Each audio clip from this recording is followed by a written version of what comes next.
main priority was feeding my family, my mother and my other sister, and my brother and I teamed up. And life has always been about, keep walking until you find something and come back sunset to feed the family. And so those were the things I most definitely had to think about every day, wake up, keep doing. It's just a cycle. This is a podcast called Walk, Talk, Listen. An attempt to connect people and make this world a bit better by sharing opinions and experiences based on the belief that everyone's perspective is true, albeit partial. My name is Maurice and I would like to welcome you to yet another episode of Walk, Talk, Listen.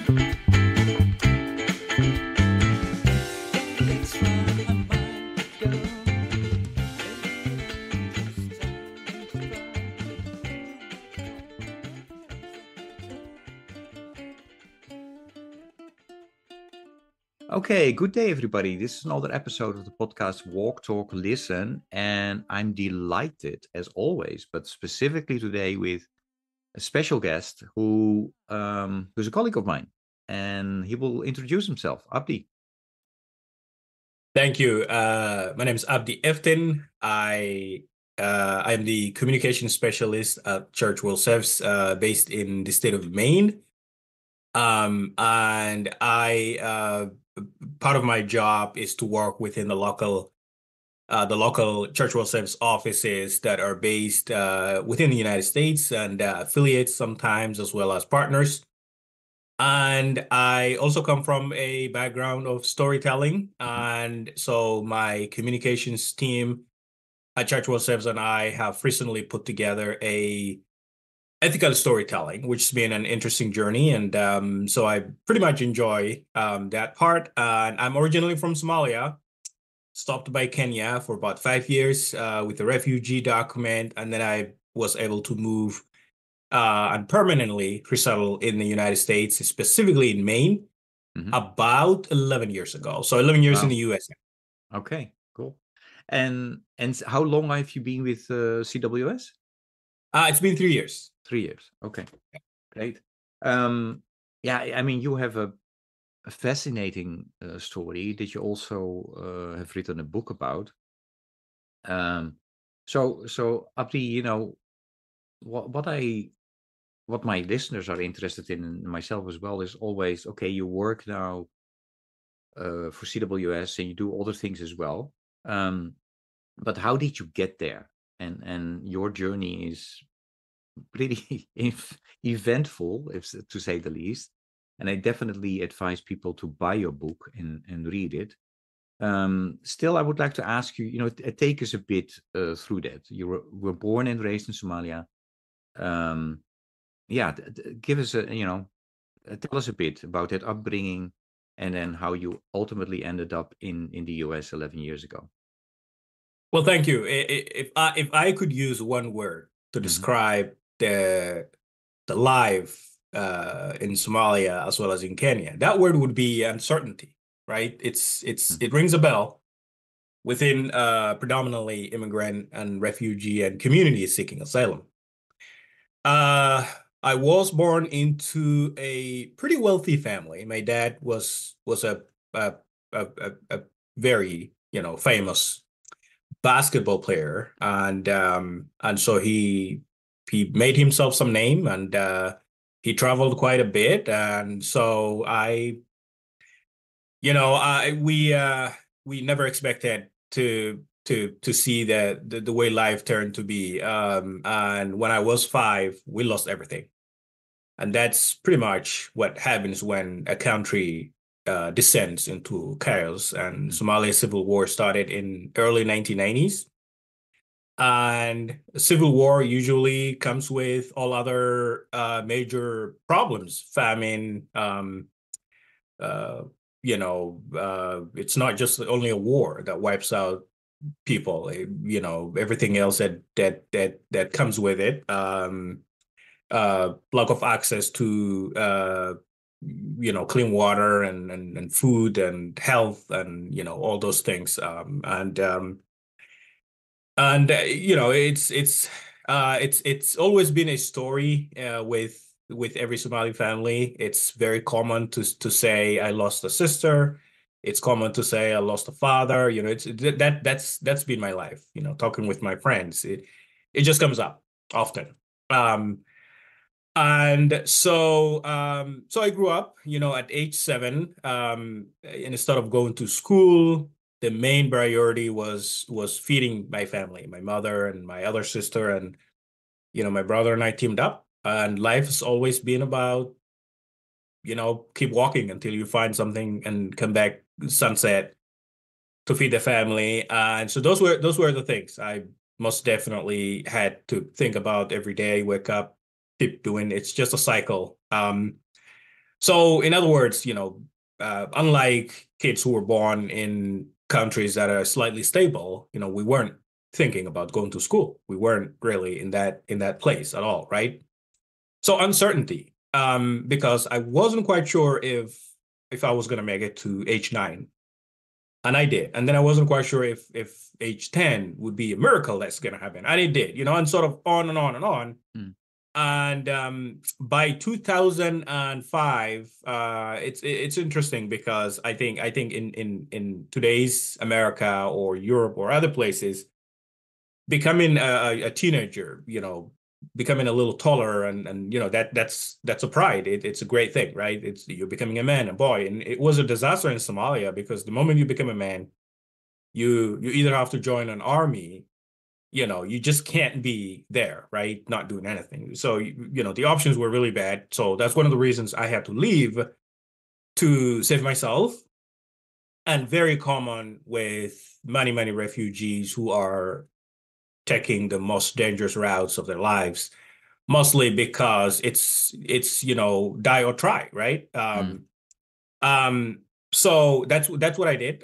Crossed into Kenya and you know got my refugee papers and joined 500,000 other Somali refugees in Kenya. And it's been interesting because you know if you're ever wondering what does refugee life looks like, it just looks like a normal life. Mm. You know, you're a human. You're hanging out with your friends. People get married. People get you know we do parties and you know all kinds of things. It's only that we're lacking all the opportunities that are out there. But the 5 years I've lived in Kenya, I've really enjoyed friendship, playing soccer, you know, hanging out, doing all kinds of things. Um, and but it's unfortunately a reminder that being a refugee with a refugee status has always been, uh, you know, a status that doesn't take you further. It doesn't really mean. I mean, technically, it didn't mean that we couldn't drive a car. It didn't mean that we couldn't go to other places, can't buy a house, can't rent a house. You know, all those restrictions existed just because of the refugee papers, right? Mhm. And so, um, and I became the first member of my family who's ever landed in the US in August 2014. Now coming up, it's going to be 11 years in this coming August. So life has really been quite interesting. I mean, it just made me incredibly proud to have a green card in my pocket, knowing that the green card leads into citizenship, you know, all of that. But also, uh, as someone with no family connections in the U.S., the psychological adjustment has itself been another journey.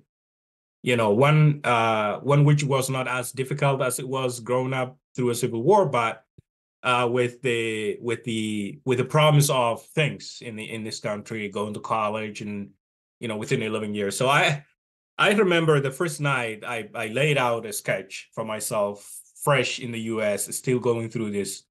You know, the grass smells different, the air smells different. It's a different weather, right? It's a different landscape.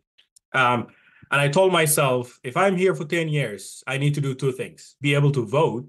That's one, because I never did. You know, I grew up in Somalia where I could never vote. And then the other thing was to get a college degree. Those were the Mm. two promises I made myself by year 10. Mhm. And it did. It did happen. I voted a couple years ago. Actually, not a couple years ago. The first presidential election, I was able to cast my vote for the first time. And so being very excited for this one as well. And then I was able to go and pursue my college degree and I got that. So to Mm. me, that's a blessing Yeah. compared to how things happen in the past.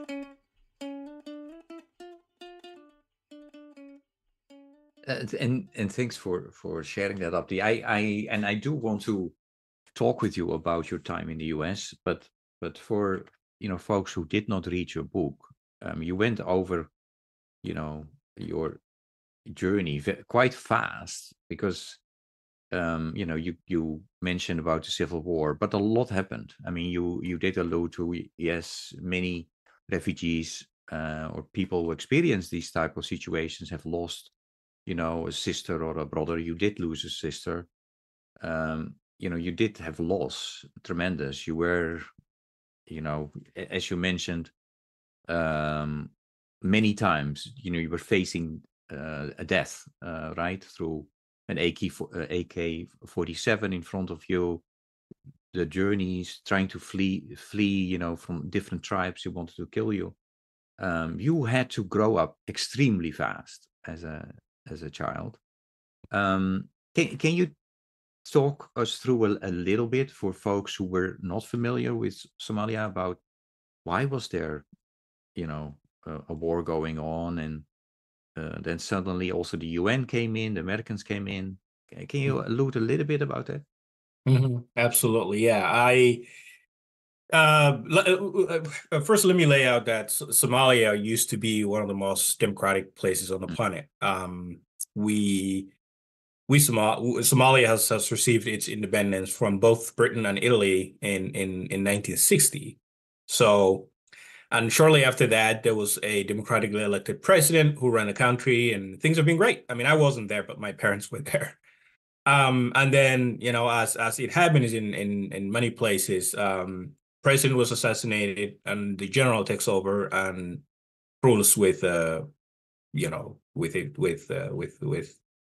um, with his army, and sort of everything turns into a dictatorship. So that is where things really went downhill. 30 years of the same president running the country on his own agenda. So that turned, I believe the majority of the Somalis, say, well, we need change. So it started as wanting change into descending the chaos when the president left in 1990. And then from there on, the small groups that were armed that got rid of the president couldn't agree on who's going to run the country, and that's very common, not only in Africa but I believe in many places. And so with that, shooting back and forth has really let the country being torn apart. Now it's interesting because when that happened, majority of the Somalis are not armed, unlike in the US. I mean, you don't find money AK-47 in every house. So if there's a small group that are armed, they can make chaos all over the place. So the whole city flees, leaves the city, comes back, and expects something to happen, expects the groups that are fighting to come together at the table. And there have been many attempts for that to happen. But while those negotiations were going on, Somalia, being a semi-desert, a very dry place, descended into famine with a shortage of water, shortage of food. And so that has really made things pretty worse. And one you mentioned in earlier, with the U.S. and the United Nations getting involved, and that was in 1992. The main reason why the U.S. Marines landed in Somalia was to provide humanitarian assistance to those people that were, affected by the famine. And I was there, one of the little kids who needed that support. So it was an interesting interaction. Now, I remember vividly, actually, around 92, 93, sort of hanging out at the Humvees, hanging out with the U.S. Army, and I didn't speak a word of English, but communicating by the hands and all the candies that they handed out, and we were very excited, and the helicopters flying all over the place, sort of like running after them, trying to catch them. I mean, as every child would do, we were making a little bit of fun out of that military involvement itself. And so my memory is that it's been predominantly great. It's been mostly really good until until the U.S. was, the UN army tried to capture the main warlord, and then that really made things worse by the groups fighting each other and U.S. Marines being killed on the streets, and with that, the withdrawal happens, and then things are back to normal, right? Just the way they were. And so if I could describe, and I generally, the audience who are watching or listening to this podcast are mostly familiar with a movie by the name Black Hawk Down, which was made out of the U.S. involvement in Somalia, the story that I was just talking about. But if you watch Black Hawk Down, you get an image of chaos, right? Smoke coming out of the entire city, right? The helicopters crashing, kids running and screaming, and mother. It's just all about the run and this. So they didn't include the humorous, fun part of it, and I would like to maybe highlight that as well. In my life, I've lived in 3 places, of course, the U.S., Kenya, and Somalia. But I think in Somalia, the kids always love to have fun, right? We played soccer, we run around the streets, we played hide and seek, we played. I can name 15 different games that we played within one day. So it's always been sort of like an entertainment after entertainment to preoccupy ourselves and distract ourselves from what was going on in the country. And we went swimming a lot. We've done a lot of things that that could make any kiddo in the US connect with like how much fun those kids were having even in the middle of the war. And so that resilience part of it is not unfortunately highlighted much in the movies. Like, I wish they could have shown like how the kids were distracting themselves from the war, how we got ourselves through psychologically, all of that. And it's not only me, there's hundreds of thousands of other kids who grew up in the same situation, maybe Yemen, maybe Syria or Sudan or Libya or Somalia, who are now engineers and doctors and made it through, right? And so it's really been, and I do miss a lot. I don't miss the situation I grew up with, but I miss the fun things, the friendship, the bondage that we did. With that, if I could talk about the worst times of growing up, or should I say, with the worst times of being in Somalia, where 2006, Somalia has gone through a huge transition. Previously, it was just a warlord and armed groups fighting, and then by 2006, thanks to the U.S. involvement, I guess, in Iraq and Afghanistan, now Somalia had one of those major, Islamic administrations that came up, who would say no to music, no to movies, and now speaking about how my book comes together, this is where it happens. By 2006, I speak a little bit of English thanks to the movies, and then while I was still working on my English proficiency, the group that took over Somalia by the name Al-Shabaab, who are linked to Al-Qaeda, would say, okay, avoid movies, avoid music. As long as you do that, we're friends. You get into that, we're going to find you, right? So the options have narrowed down into pretty much leave now or face this problem, right? And that's what I did. So 2006, I kind of didn't want to join anybody. So I tried a couple times to leave Somalia by boat, and it didn't work out, as I expected. I tried again. I tried every avenue until 2010. It became too much, too dangerous to be around my own country. And so I had to leave and go to Kenya.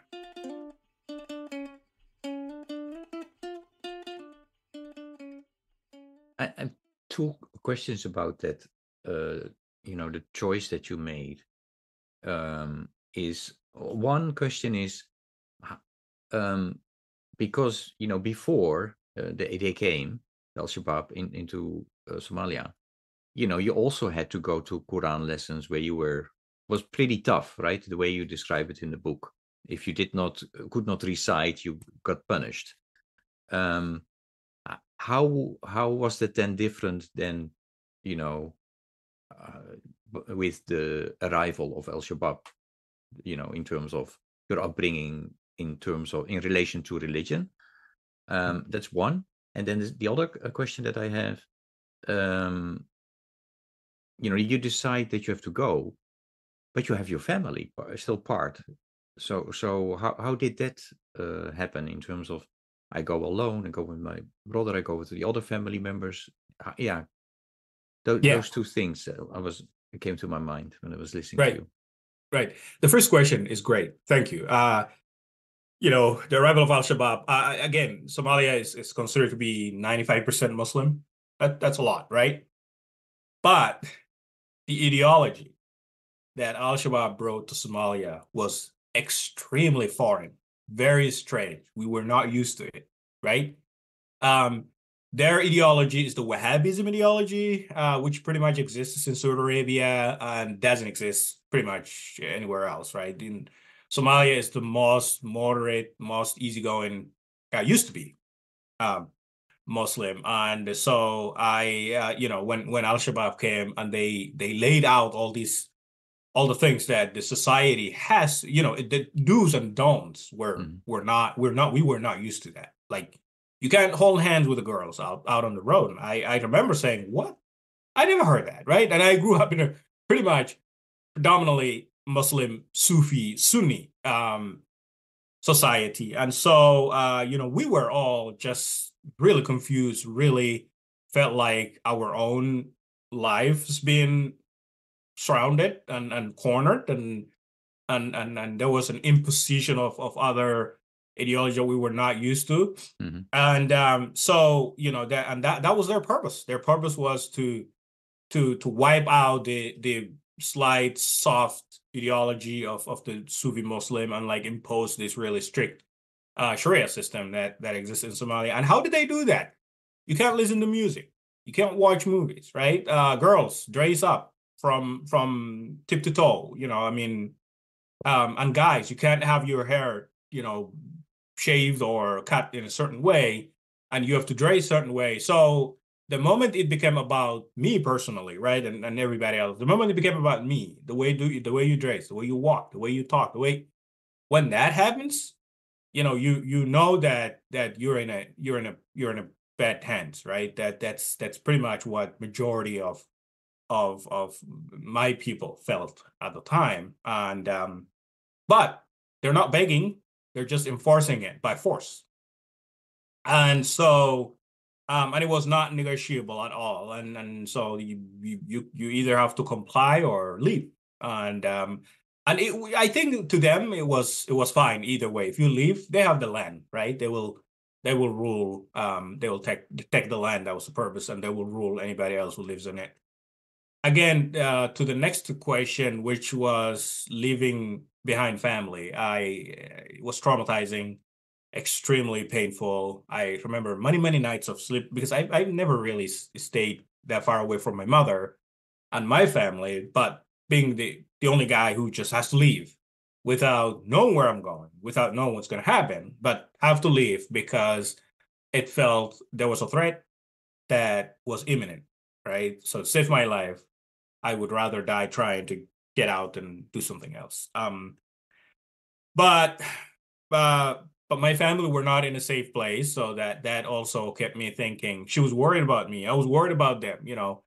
And so to people who are connected to this podcast, as you listen to this one, I have not seen my mother in person for 14 years, 15 years. I take that back. Now it's 15 years. Um, and it's been traumatizing, obviously, but I mean, imagine if you can't really see your own mother who's alive and healthy and somewhere else on this planet, but you haven't seen them for 15 years. That's as difficult as it sounds. And so yeah, so hopefully we can reconnect at some point in the future. And Abdi, you know that she is safe and healthy. Do you have you been able to contact her somehow or? Well, yes, they have a flip phone. Okay. They don't have a smartphone, and they wouldn't want that at the moment.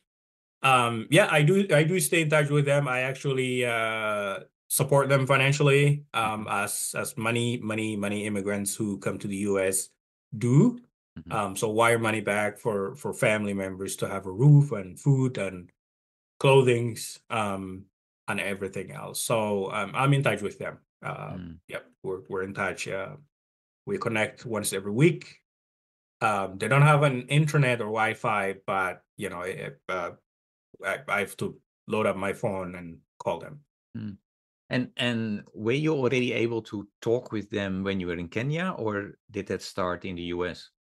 No, I was in touch with them when I was in Kenya. It was actually easier in Kenya because somehow the communication system is a slightly doable. It doesn't cost that much, but in the US, yes. So I've been in touch ever since I left.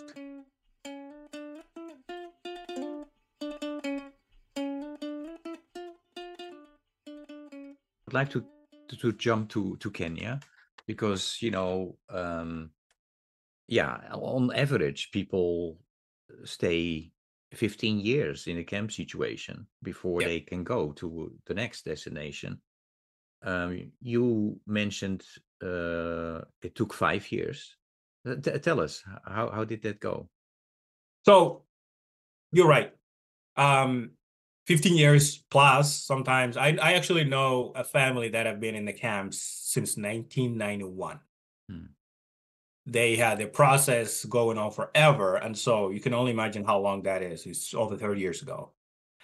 And it's become very common. My brother and I lived in one of the most crowded refugee camps on the planet called Dadaab in Kenya. It's northeastern Kenya. And if you go there today, it doesn't feel like a refugee camp. It feels like a city, right?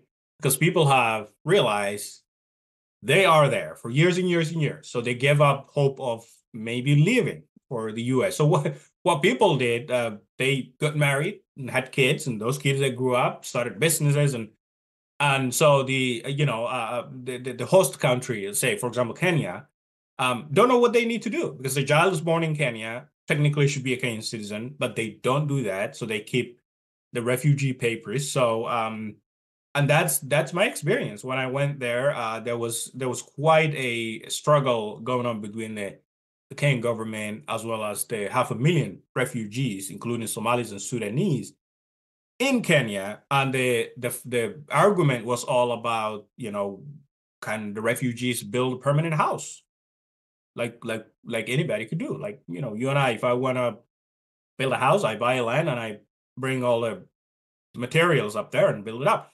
The government did not want refugees to do that because the idea was refugees are supposed to stay in a tent, but we defied it smash. So if you go today, that's what it looks like. However, it's still pretty dry, pretty open space. The government has restrictions on how much you can build, how many, land that you can buy, and all that stuff. And then again, I don't think people become refugees for the purpose of leaving and going somewhere else. They become refugees primarily because people are forced to leave their countries, like it happened to me. But those who leave their countries and those who remain behind, if you compare them, people who stay behind are huge number, right? We don't talk about it. We call them internally displaced, but a lot of people, would say, I don't know what the world looks like out there, but I'm going to die here. This is where I know. And I'm saying that because that's where my mother is. That's where, anytime I try to talk to my mother about leaving and coming to Kenya, and she would say, I didn't know anywhere in my entire life except this place, right? So she stays behind. And I'm sure you heard stories in Ukraine where families remained with all the mortars landing, and they would say, it's my house, it's my land, it's my community, I'm not going anywhere. So that resilience does exist as up until now. It's happening in Gaza, it's happening in Khartoum, Sudan, it's happening in Mogadishu, Somalia, it's happening in Kharkiv, Ukraine. It's incredible. It's incredible. So with that, the message to the average American who actually think that refugees are out there because 90% of them left their country, that's not quite true.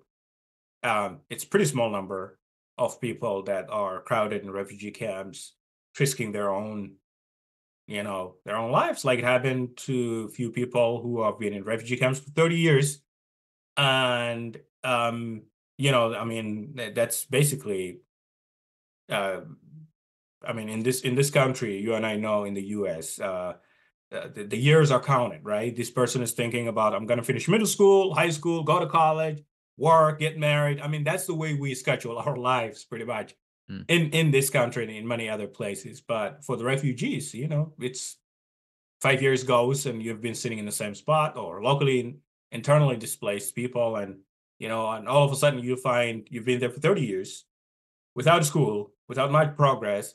And that's, I don't think, I think the world should do something to contribute to make anybody's life slightly better.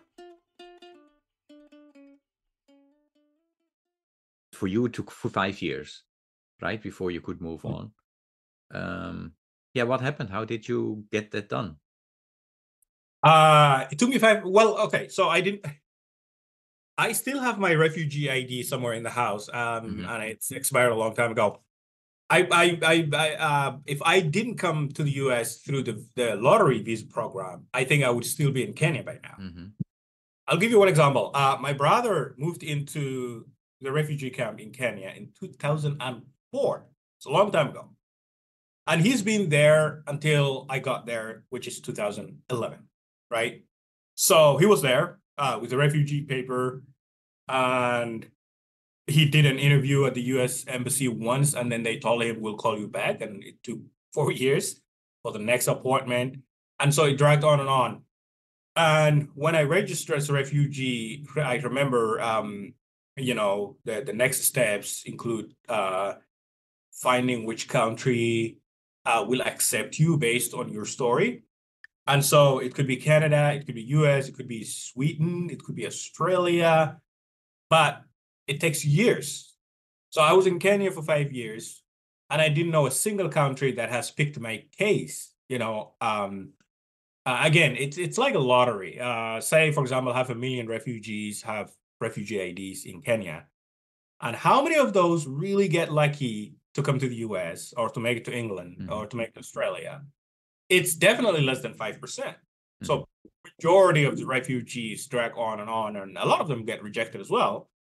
And then there's a visa lottery program, which is an annual visa program that the US government runs, and it's called a visa lottery program, or sometimes a green card lottery program.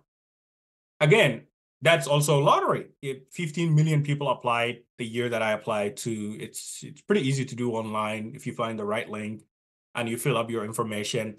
And if you get selected, you're really lucky, right? I happen to be one of 120,000 people that got selected. And then the visas available are 50,000. So it's always a knockout, right? If you have to be lucky, you have to have the right documents, you have to have the right support and family support and all of that. So I rallied everyone that I had known through storytelling, Americans, professors, this and that. So I lined them up to write support letters on my behalf in 2013. And then by 2014, July, after partially rejected, I don't know why the US Embassy in Kenya has partially rejected my case, but I wasn't surprised. It does happen to a lot of young people from Somalia. But I fought back, and finally, on a beautiful Friday in July 2014, I was able to get my visa, and then in August that year. So I got to the US through the visa lottery program, but not through the usual refugee sponsorship program that the US, does. My brother was almost getting to the US. He did his 4th interview at the US Embassy. Things were going great. In 2017, horrible thing happened. And most Americans know this. The travel ban, we had a former president, Donald J. Trump, had the travel ban, including Somalia, imposed, and which meant that their cases were rejected. And so my brother has become one of the victims. His case was denied, and the door shut, and he didn't know what to do. And 2 years later, I gave up. Well, he gave up on America because he was permanently rejected. Um, Good news is that he's in Toronto, Canada, as we speak. Oh, The U.S. closed its yeah, doors. yeah. Opened the doors for him. So And when did that happen for him? he and his wife and four kids Yeah. have arrived in December 2019, a little before COVID. Wow. Yeah, it's been great. I went Yeah. up to hang out with him. I picked him up from the Toronto airport, and his wife. And the first place I took him to, Mm. it's called the Tim Hortons. I wanted him to try a Canadian coffee, uh, which tastes a little bit more like Starbucks. And he had a great time. We loved Yeah. it, and I couldn't wait to go back to see him. And then COVID has really separated us for a little bit. So that's where he is. He's a Canadian citizen now. It's been a while that he was there, and so Wow. we go back and forth. I'm We're happy for you reunited. guys. Yeah, that's great. I mean, and especially because I read your books, I also know, you went together through a lot of things together. So that's amazing. Let us go to your arrival in the US. Yeah. How would you describe it? Well, kind of unusual because number one, most refugees, or should I say immigrants, right, when they arrive in the United States, they live with the community, right?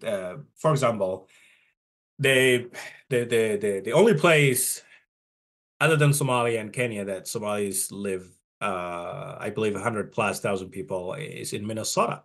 So a lot of Somalis go there. I ended up in a very small rural town of Maine. Zero Somalis, except me, and less diversity. The reason I ended up on a farmhouse in rural Maine was because I needed to show proof of sponsorship, residence, and the only family that accepted my sponsorship were family that heard my story before I even wrote a book. And who said, "Hey, we live on a farmhouse. Come on over. You can stay upstairs. It's a beautiful room, your own private, bathroom and whatnot, until you find a job and then decide to go where you want to be." Right. I I landed in Logan Airport, Boston, which is the only international airport in Maine doesn't have one. And so I got picked up at 10:30 at night, after going through immigration, and the most beautiful words that the officer would say, "Welcome to the United States," feels different, right? When you immigrate here for the first time. And so I was sitting in the back of a Honda, and we're cruising on 295 towards New Hampshire and Maine. Now it's becoming past 11, and I don't know if you've ever driven on these roads, but some of the audience members will probably connect with it. But it's really dark, right? At 11 at night, except for the other traffic that's coming this way, right? So we're cruising, coming into more wilderness, more trees, right? And this is my very first introduction of the United States. I had only known America through movies, action films, right? Manhattan, Las Vegas, Los Angeles, like all the lights and life and coffee shops and people running, biking, all kinds of like this those city life that they show you, and it's been totally the opposite. And I remember looking through that window in the back seat of the Honda, and I told myself, where are we going, right? Um, I don't have a phone yet because I'm just fresh, just arrived. So I don't even know how to look up a map. I don't even, I can't figure these things out. Um, and the family have been talking endlessly, but I could only hear half of what they were saying, mostly because I was too excited, but I had so many questions going on in my mind, the new life that I will be living in. Anyway, so we pulled into a long unpaved dirt driveway, again, unusual, and then I get out. It's dark. But it's now it's past midnight, so I go to bed and wake up next day, and the first thing I see is a group of deer just casually grazing outside of my window, and some turkey walking back and forth, and there's a horse in the family, and American farm life, and it's August, everything is green, and I remember feeling sort of a true culture shock, um, because number one, I wasn't even quite sure what I need to do, right? What do I do? I mean, I'm used to Kenya, where the moment you come out of the apartment, there's always business. There's always hundreds of people moving back and forth. I'm used to that city crowd, traffic, vehicles, motorcycle, and all kinds of things, right? I was really not used to the wilderness. So yeah, that's what it was. It's just being really sort of sit there and contemplate and think about, I need my community. I miss our food. I miss our coffee, our tea. We went to the grocery store. I picked every recipe that I could to make Somali tea. It never tasted like Somali tea. Sort of this America that I'm trying to recreate without leaving things that I know. And so I remember telling myself, you know what? You have to adjust. You're not in Somalia anymore. You're not in Kenya anymore. The truth is right here. And so it's really been quite an interesting culture shock. If I could tell three main things that really, really were true culture shock, other than sort of waking up that morning and seeing like deer and things like that hanging out. The main weather is ridiculously cold in the wintertime, right? The main fall or the autumn is incredibly the most beautiful that you can see on this planet. The trees are changing colors, pink, red, dark red, all kinds of colors. The main spring, which is right now, as you're interviewing me, it's green. The birds are singing, like, it's totally dense forest, looking through this window, and I'm speaking from a farmhouse. And then the main summers are really hot and baggy and, I don't know, disgusting, I should say. So it's been quite a culture shock. I'm not used to the weather changing. Now you have to have in my drawer or closet, I have different clothes. Whereas growing up in Somalia, it's always been the same pair, right? It's always warm. It's always, it never changed as much. That's one thing. The other thing is being the only Black person in this small town has really been, I don't know, traumatizing at first. And then I think embracing second, because the community here is really nice, and they're welcoming. So with that, I'm still here, right? Connected with them and became an interesting friendship, if you might call it. We do things together. We run events together. I'm well involved. There's a board. There's a group chat. I'm always there, and so I don't see myself as the only Black guy anymore. I see myself as a member of this community. But that's the way it used to be. Yeah, and then let's see, and then the other we're in the US where everything is paperwork. I'm not used to that, obviously. So, so every step that we take, it's measured by documentation, so that was also another culture shock that I went through, including applying for jobs, applying for citizenship, applying to vote, and all of that. Most immigrants definitely relate to that as well. So you're still with the same family in the same house of when you arrived? I am not. I you're not. am next to them. Okay. Now that it's been 10 years and I've got my degree, got my job and everything else. So I'm part of the family. Yes, we dine together, we hike together, we do all kinds of things together. And I take care of the horse. The horse is a lot of work, and I'm proud of it. I really never knew that I was going to be a cowboy coming to the US, but I became one, which I really enjoy. So I put up my cowboy hat and hang out with the horse, and I've learned to ride the horse. Sometimes ride the horse to town, get coffee and back. I do that, which is very unusual in Maine, but it really makes me feel great, that I got into something different. So it's sort of like doing things differently. And if I could advise an immigrant who's watching, or anybody who's new to the US, I am new to the US. It's just only 10 years. I know folks who've been here for 30 years. I would say don't be scared of change. Change is really great. I've faced it and I learned so much. And change doesn't mean you're leaving anything behind, right? I speak my native language, and I actually dream in my native language. Nothing has changed about that. I know how to cook my traditional recipe, well connected to my community and all of that. So I didn't leave anything. I didn't compromise nothing. If I go back to Somalia now, I will be the same guy who was there a few years ago. But at the same time, doing things different. Get into downhill skiing, get into baking American pies,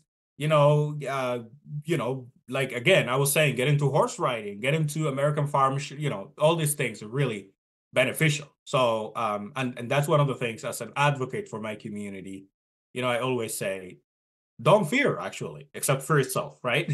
I think it's great to get into some of the beneficial things, farming, horse riding, grazing, having a farm with goats and all of that. It somehow connects us to our roots. My family used to have animals, livestock growing up. But so yeah, I do a lot of things actually outdoors. I see a picture in your background really makes me happy because it's one of the things that I like to see within the immigrant community instead of, you know, driving cars to coffee shops. Why don't we enjoy the amazing wilderness landscape of this beautiful country? I don't know how many places you have been, Maurice, but I think I traveled 39 states so far. And everywhere I go, first thing I look up is there a mountain to go hike? Is there, what should I see? Is there is there some lake that's kind of famous there that I could really visit, or national park, or yeah.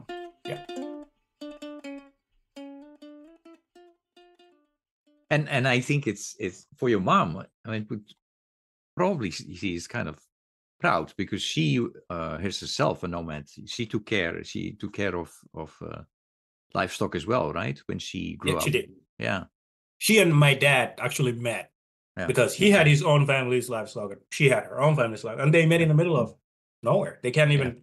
They know exactly where they met, but they can't name it. It was wilderness. yeah. Wow. No, thanks for sharing that, Abdi. That's great. Um, and if you find this difficult to reply, I totally understand. But you were talking about your dream still in your mother tongue. Um, how are your dreams? And I'm asking because my listeners know that well, many of them will know I did not experience any war, um, but my parents did. We're both in a camp during the Second World War, so they have been through a lot of similar situations that you have gone through.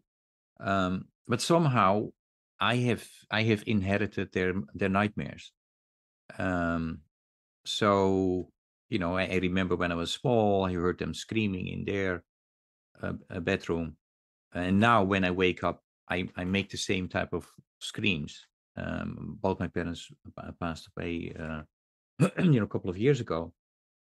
So yeah, how is that for you in terms of sleeping and because you experienced a lot of uh, happy moments, as you said, but also a lot of horrible things. So again, if you don't feel like talking about this, that's fine. Abdi. No, no, no. I'll talk about it. I had a hard time at the beginning. It was nightmares, vivid memories, nightmares of things that took place to my family, and so, but I took advantage of a therapist, because we're in this country, and you can find and negotiate with a therapist that really connects with your story, and she's been amazing. She helped me a lot. One thing that I remember that my therapist said was childhood trauma stays there. It's not gonna go away. It's a scar, right? You can't get rid of scar. It stays there with you. And so what she was saying was that there's no way that I can wipe out any of the nightmares. They will happen. But what I could do is reduce as much as I can, and there were several steps that I could take to do that. Um, and those steps are pretty easy, honestly. It includes physical activity, something that you can read, something you can listen to, sort of get yourself immersed in the beauty of this planet. And so now I don't have regular nightmares as much as it used to be, say a few years ago. Say the first 2 years, maybe the first 5 years coming to the US. I've become an active person, meaning the moment I leave work in the afternoon, I go say run 3 miles. So the body and the brain are trained into absorbing that physical activity, right? Great, that's good. Weekends, hiking, biking, climb a mountain. Turns out that nature activity helped reduce some of that trauma. However, and I know some of the listeners will connect with this, specifically those who come from the same background.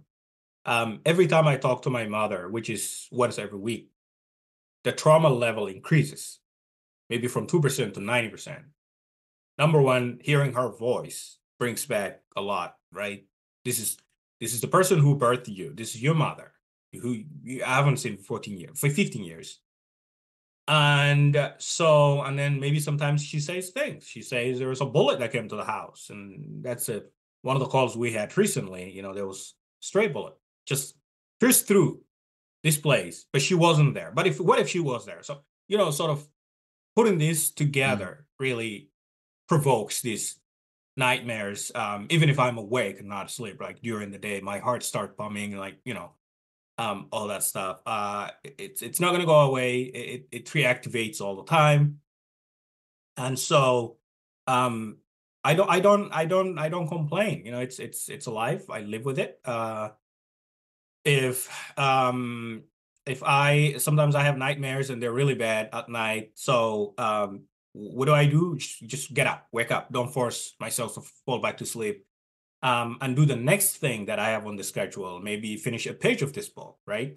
Maybe go downstairs, get myself some water, or So there are ways I try to combat. But the moment that I know it's not going to go away, I embrace it. I live with it. So yeah, And no, thanks for sharing that, Oti. And did writing the book, did that help? it did help a lot. It writing the book was bittersweet. It was bitter because it involved interviewing my mother. It involved a lot of cries and emotions, but that is part of the good writing. I felt if we're crying, if my family is really tearful, um, if the emotions are running, awesome, right? That's what I want the world to know. Um, so it helped specifically. And by the way, to the listeners, I apologize. The title of the book's "Call Me American." So if you Google that, it's gonna pop up. I heard from readers. I do hear from readers a lot when I visit places, or they email me, or and most of them say, well, thanks for opening our eyes to the miseries that people go through, but also to this resilience that you don't give up, you keep going. I especially heard great comments from high school kids, because I'm someone who's never been to high school, right? So now going through and finishing college and getting my degree in the US has become a sense of relief and also encouragement for the young Americans, because they're thinking, well, if this guy went through all of that and he really came to the US this late and he still went through college, even though English is not his first language, why not me, right? So and I think that's partly the idea of writing this book, not only to tell the immigrant story, but like to really open the eyes and ears of those who have to know what we go through. But also we go through that with all the trauma that we were just talking about. We're not sitting back and crying. We're on the move. We're doing things, right? We're buying cars, we're buying houses, we're getting married, we're having kids, we're going to college. And as far as I know, every immigrant friend that I have, those are the things that they have on mind. Okay? Nobody's drinking themselves to death. Nobody's smoking, as far as I know. It's just keep going. Life is exciting as every step that you take forward. Yeah, and I definitely advise folks to buy your book and read it, and we make sure that we have all the links in the podcast notes, Abdi. I really also appreciate you mentioning be active, physical activity. As you know or might know that one of the reasons that I started this podcast is because it's a spin-off of a 100-mile walk that I started in 2012 to raise awareness and about hunger, poverty, and injustice, and that had to do with the crop hunger walks of CWS as well. So so during COVID, I was not able to walk with others, right? So that's time I started this virtual walk, and I'm so happy that I'm virtually walking now with you, and I hope one day we will walk together physically. Indeed. That We should make would that be happen. awesome. Yeah, exactly. It would be awesome. If I ask you to walk 100 miles for a cause, and I know in your life you have walked much more than that, to but yeah, and at this time now, 2024, if I ask you, for which cause would you walk 100 mile? Yeah, well, what would you pick? Would you say? Well, first, let me ask, can I run halfway through that walk? I know. No, you're right. I know that for runners it's difficult to walk, so I they have know, to run. exactly. It's a different type of muscle, right? That Yeah, yes, yeah. you can run. Okay, well, that's good. That's good. I'm glad to know that. There's several causes on this planet. Really thinking about them, it's hard to choose one. It's hard to pick one. But at this moment, with everything else that's happening on our planet, from corner to corner, with the nuclear threats that are going on, with the shootings and fightings in Sudan, Gaza. I mean, I can go down the list of every time that I wake up in the morning and try to read the paper, all the shocking events. I would definitely run. Sorry, I would walk for humanity, for being a human. And I really want the world to know that being a human and having this planet that we have and they're full of resources, more than that can feed us. Excuse my French, but these stupid borders that are out there that keep us fighting for no reason, right? The separation of you're that, we're this, it's just ridiculous, right? Why can't we get along? Yeah, my life has told me that number one, being positive, and that we should all be fighting for humanity, for being a human. And I think the planet needs more advocacy on that, instead of just specifically advocating or running or walking for a certain group. So one of the reasons why I appreciate about hunger walks, mostly because we need to have the poverty and other crises that exist out there be upfront. Everybody should be talking about that, and we all know what causes it. We all know the issues that do exist, and yet we're not doing much action to prevent that from happening to our next generation. So humanity, which Okay. combines everything. When I walk alone or with others, then you start thinking about, why are we on Earth? What, and very often we talk about, or I think, when I walk alone or even with others, about um, spirituality, religion, and what I'm very interested in is that there is a discussion going on that the younger generation is not as spiritual or not as religious anymore as the older generation. I don't necessarily think so. That might have changed, and maybe institutionalized spirituality is less of an issue nowadays for younger generation. And then it depends again which country, which context are you talking about. Anyway, my question to you is what do you see in the community where you are now?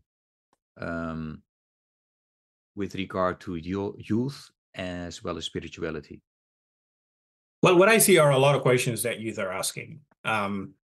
What I see are shortage of answers. But when it comes to spirituality, again, I think people kind of still belong to their own faith, not necessarily, the one of your parents, but you can always be faithful, but also at the same time spiritual, right? I'll give you an example, and this is what, speaking about outdoors again. I sometimes find, and again, I'm religious, but not super religious, but I'm also spiritual, right? Because I was born into a certain faith, and so I didn't leave. So that certain faith makes me religious, right? But interestingly enough, I'm not one of the people that believe that I can find God or spirituality within a building. I don't. I struggle connecting as long as I see a roof over my head, right? I need to get out and walk through the trees and sit on the edge of the river, the lake.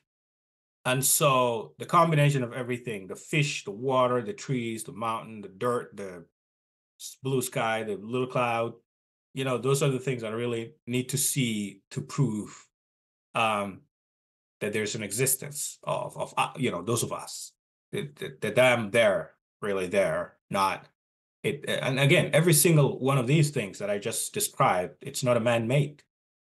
It's not a building. The dirt was there before the human even came. The trees were there. The sky, the cloud, none of this is man-made. And so, and with that, I count down all the things that I need to be grateful for, and the goodness of humanity, and and stuff like that. And whereas pretty much my faith, the Muslim faith, is practiced a lot in a building. It's a mosque, with more humans around, which is fine, but it doesn't really strike me as, as being connected to the world that I need to connect with. And so I go out there in the wilderness, and with the youth, I think we need to be flexible with the youth, because one of the things in my community is, number one, to say, I think when God created us, he really didn't want all of us to be the same. That's what we need to accept, right? There's black, there's white, there's brown, there's all kind of different hairstyle, short, tall, whatever. And that's the beauty of it, right? And then, and so you just you can't ask someone to do exactly what you think should be done, right? Just leave them to their desires, as long as it helps the community. And so, and those are the things that I think youth need to hear, instead of telling them that you're doing wrong or bad, as long as you're not doing what the community is generally, is doing. And so, yeah.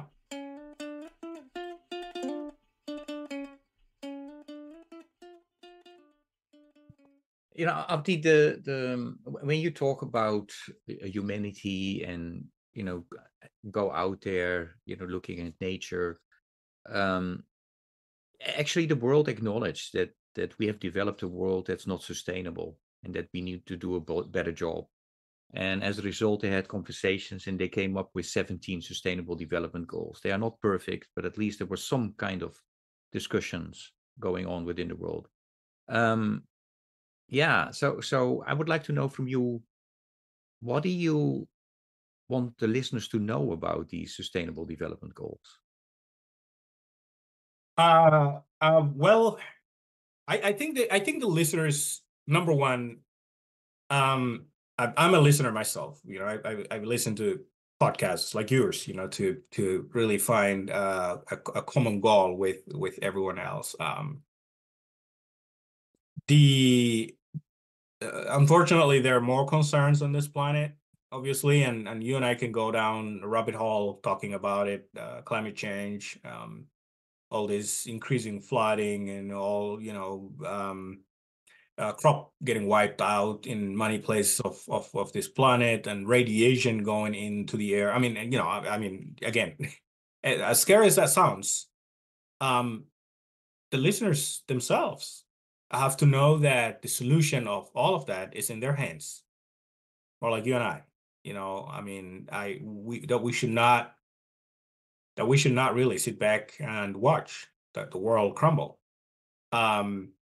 What do I do? For example, I remind my elected representatives from this state, two of them, pretty much every time I send a letter, let them know that there are these objectives that we have, these questions that we have, these answers that we need, and there are these groups that they should check with if they need to find out. And so responsibility to all of us, wherever we are. You should not be assuming that the world is in the hands of a few. I think we're the majority, even though we might be silent, and that we can be part of this sustainable development, and should have a voice. And if you feel like no one is hearing, we should keep talking. We should not keep quiet. Great. Yeah. So check them out, and Yeah. focus on one or two and get into action. And Right. so that's great. I have a couple of quick questions that I would like to ask you more in a rapid fire type of way. The first one is because I really like music. I don't know. I have written down a name. I wonder if I'm right. So if I ask you to come up with a piece of music or a song that best embodies what you are about for a big part, which song or piece of music would it be and why?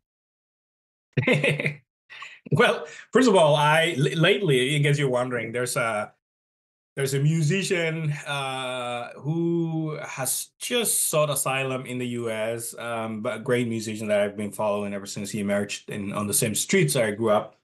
His name is Sharma Boy, Sharma, and then Boy. I listen to him a lot. He sings in Somali, so he really reflects on everything that I am growing up similarly, but I didn't get into music, but he did. So he sort of speaks my language when it comes to music. And then he motivates young people on certain things to do. So I pretty much listen to him a lot. And then I think, other than that, And any particular song? Sorry, any particular song that he brought yes, yeah. There's one called "We Are El Hammer," meaning we're from the city, the city where I grew up. Uh, to spell that, it's CIYAAL space XAMAR, and yeah, definitely connect with that. Okay. I will. I add that to the playlist that we started with all the songs that have been picked by my guests.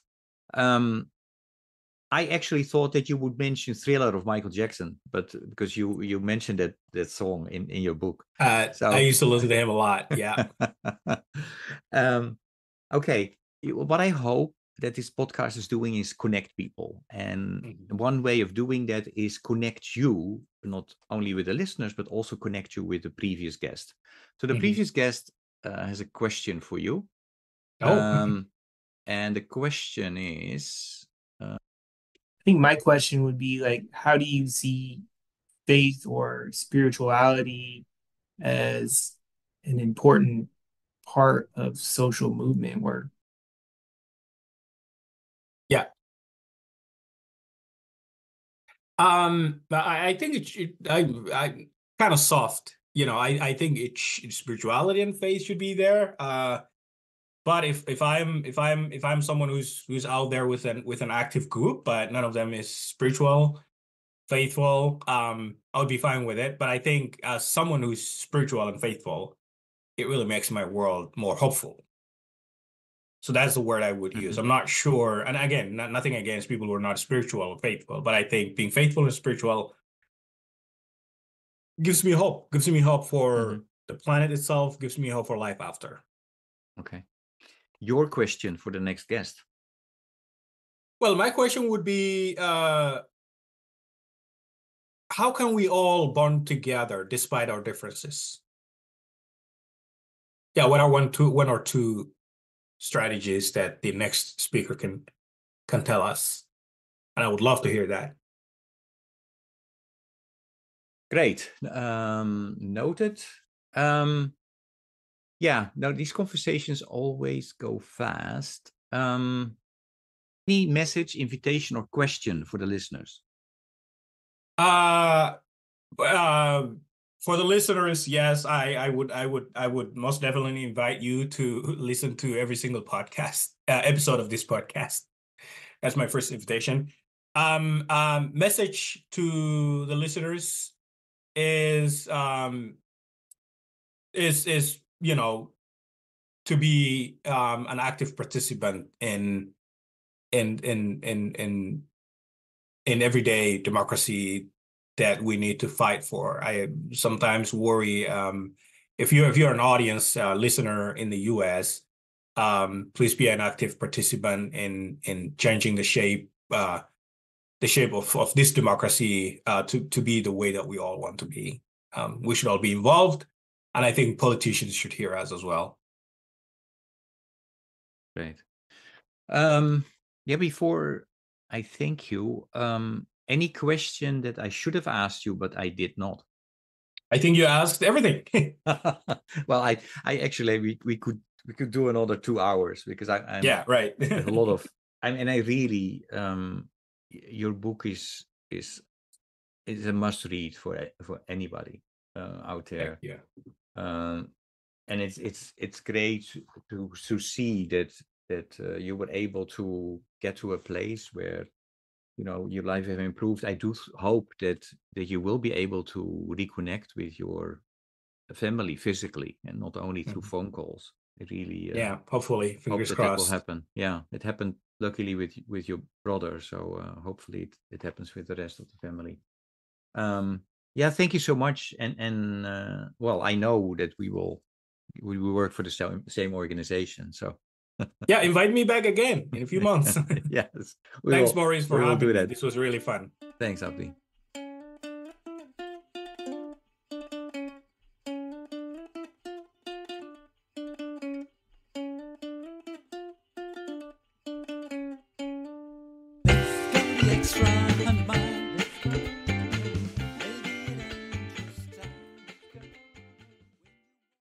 Thank you for listening to Walk, Talk, Listen. Please check us out on 100mile.org or follow us on Facebook or Instagram.